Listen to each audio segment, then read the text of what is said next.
In this video, I will show you how you can play YouTube music in the background on your Samsung Galaxy S26, S26 Plus, or the S26 Ultra.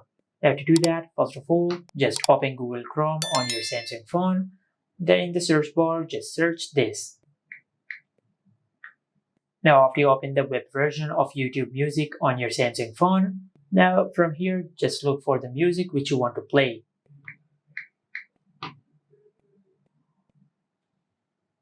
Now, after you select the playlist or the music which you want to play, then just tap on the three dots of Google Chrome, and from this menu, just scroll down and enable the toggle for desktop site. Now, after you open the desktop version of YouTube Music in your browser, now just tap on the play button. Now, after you play your preferred music, then just go to your home screen and open the notification section.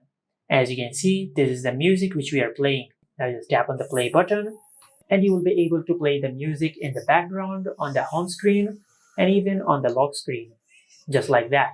And this is how you can play YouTube music in the background on your Samsung Galaxy S26, S26 Plus, or the S26 Ultra. Make sure to like, comment, and subscribe. Thank you for watching.